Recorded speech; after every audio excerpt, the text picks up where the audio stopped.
le monde, ou en tout cas beaucoup de gens s'entendent pour dire que c'est très important de préserver les écosystèmes, de les restaurer s'ils sont en mauvais état. Le problème, c'est que qu'est-ce que ça veut dire, ça, préserver les écosystèmes?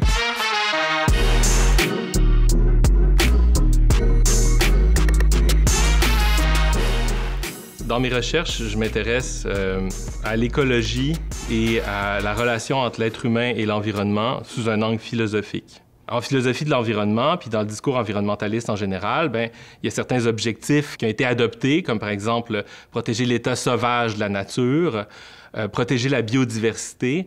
Et moi, dans mes travaux, je m'intéresse à une autre possibilité qui serait complémentaire avec celle-là, mais qui pourrait donner des réponses concernant certaines situations où les deux concepts précédents n'en donnent pas. C'est le concept de santé des écosystèmes. Ce que j'ai fait dans mes travaux, c'est que j'ai regardé le travail qui a été fait en sciences sur le concept de santé écosystémique.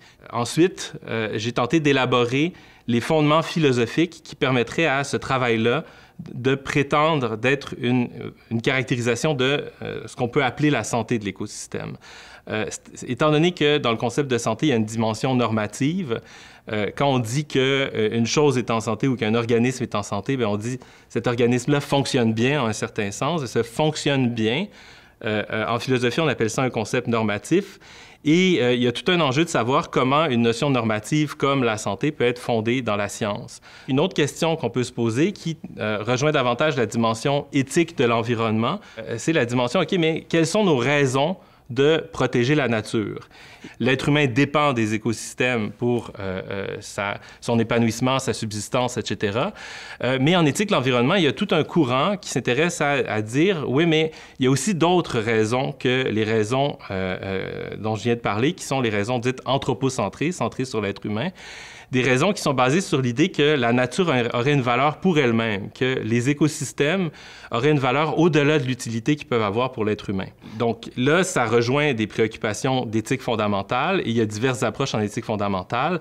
Donc dans mon travail, une autre partie de mon travail consiste à essayer d'élaborer un fondement sentimentaliste pour l'éthique de l'environnement, c'est-à-dire de caractériser, de clarifier quels pourraient être les sentiments humains impliqués dans une attitude de valorisation intrinsèque de la nature, c'est-à-dire valorisation de la nature pour elle-même, indépendamment de l'utilité qu'elle peut avoir pour l'être humain. La recherche au collégial, c'est encore quelque chose qui est rare. C'est pas la majorité des profs de collège qui font de la recherche aujourd'hui, mais c'est néanmoins, à mon avis, une dimension extrêmement importante. Les professeurs ont besoin qu'on leur dégage du temps pour faire de la recherche. Et à mon avis, tout le monde va en bénéficier de ça parce que ça fait une différence sur l'enseignement ensuite.